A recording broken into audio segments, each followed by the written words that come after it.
A bundle of stick. এই পাঠটোৰ প্ৰথম পেৰাগ্ৰাফটো মই তোমালোকক বুজাই দিম আৰু পঢ়াই দিম তোমালোকে চাই যাবা দেই Once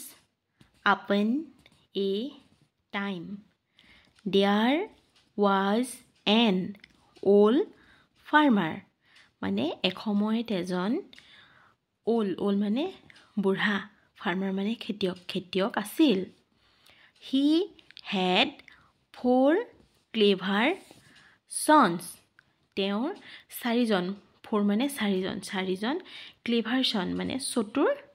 পুত্ৰ আছিল They had different professions আৰু তেওঁলোকে বিভিন্ন ধৰণৰ প্ৰফেশনৰ লগত জড়িত আছিল মানে কাৰ্যৰ লগত জড়িত আছিল কৰ্মৰ লগত জড়িত আছিল The eldest son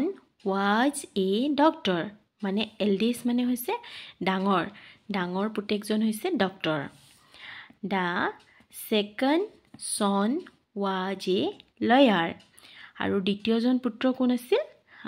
লয়াৰ আছিল লয়াৰ মানে কি উকিল The third son was a farmer আৰু তৃতীয়জন পুত্ৰ আছিল farmer মানে খেতিয়ক and the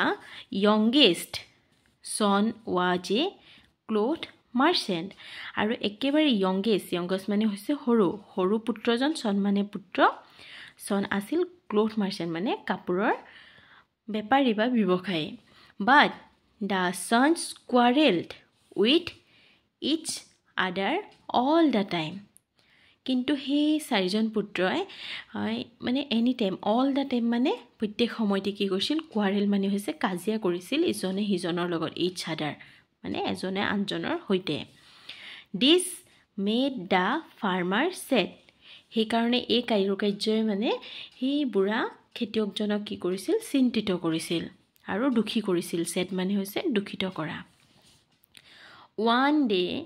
the father called the sons one day মানে এদিনাখন father দেউতাকে called the sons গোটেই কেইজন পুত্ৰক মাতিলে He gave them a bundle of stick tied with a rope the he gave them মানে তেওঁলোকক দিলে them মানে তেওঁলোকক দিলে give মানে দিয়া a bundle of stick মানে খৰি এটা মুঠা দিলে tied with a rope মানে ৰছী আৰু যিটো মুঠা কিহে বন্ধা আছিল এটা ৰছীৰে বন্ধা আছিল He asked them to break it he মানে কাক বুজাইছে farmer old farmer জনক বুজাইছে farmer জনক He asked them আৰু them মানে কাক বুজাইছে son কেজনক আৰু সেই মানুহজনে বুঢ়া খেতিয়কজনে সেই পুত্ৰ কেজনক এই খৰিৰ মুঠাটো break it মানে ভাঙিবলৈ ক'লে মৰমৰ ছাত্ৰ-ছাত্ৰীসকল মই আজি এইখিনিয়ে দিলো আৰু নেক্সট এটা ভিডিও বনাই বাকিখিনি দিম তোমালোকে ঘৰত এইখিনি ভালকে ভিডিওটো চাইছে পঢ়িবা